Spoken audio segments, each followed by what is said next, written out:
So hello everyone, my name is Wolfgang Hankeln and I'm sitting here with Matthias Obst from Göteborg. And today we're going to talk about the GSC14 and the GOES initiative. So first of all, please could you introduce your field of research and what you are working on? Well, I'm a researcher at the Marine Biology Department in Gothenburg at the University of Gothenburg, and my background is I'm a marine biologist, and I'm very much interested in the new developments that are coming out of the GSC, and that is, as this meeting shows here, we're having a very strong and strategically important focus on the development of genomic observatories. And I think that the time is very good for starting to plan genomic observatories on a larger level, multinational level, on the international level, as well as on the global level.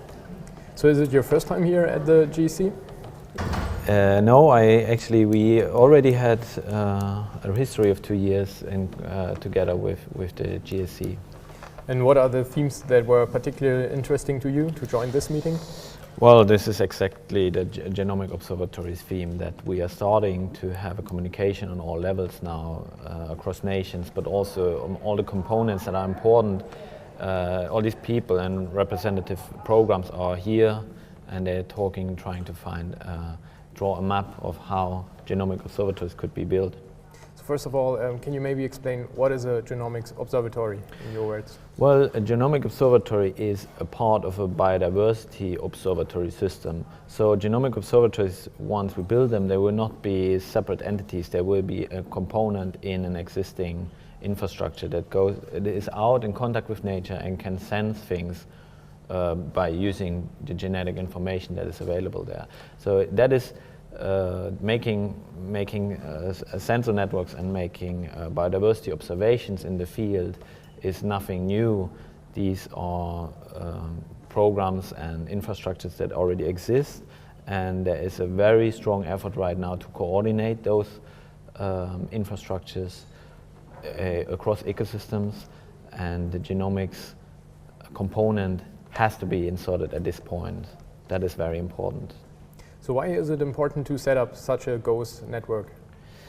Well, there is one of the most important points is the cost efficiency here, that we can get very good cost efficient information. I don't want to say cheap, but we get a lot of information for the money, and that is very helpful when it comes to creating knowledge out of that information.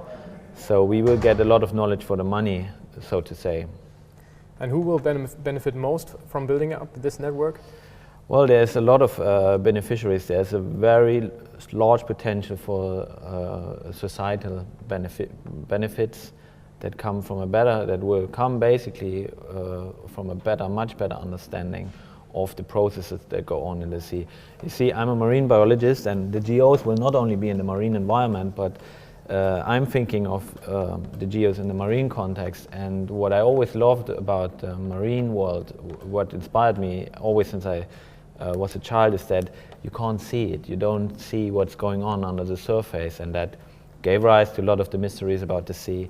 But in terms of biodiversity and conservation of biodiversity and management of biodiversity, it actually constitutes a huge problem, because we do not see what's going on under the surface. And genomics provides a very efficient, cost-efficient way of sensing and seeing what's going on under the surface. So that's why we have to deploy this tool.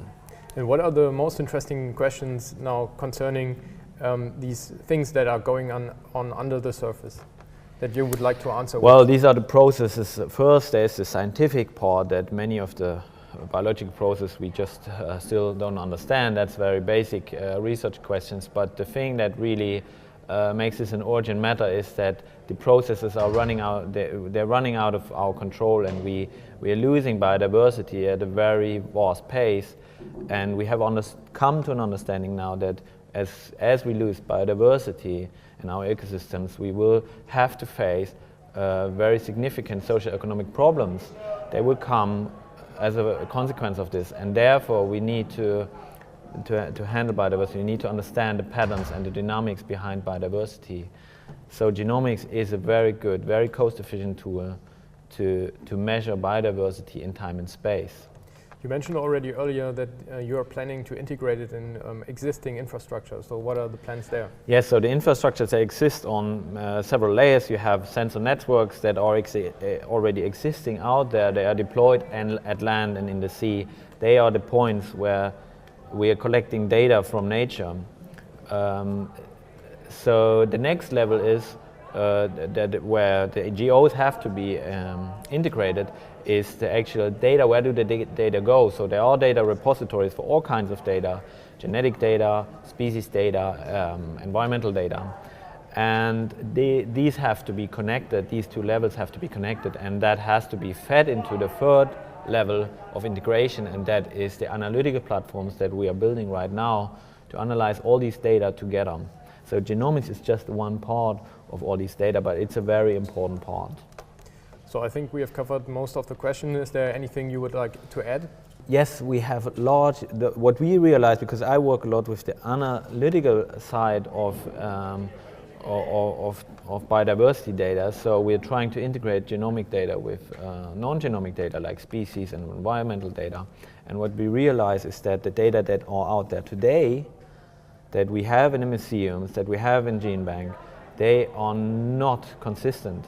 So that is a huge problem, because once we make it to really actually integrate them, these data, we see big holes in the data coverage. We cannot analyze them as well as we would like to.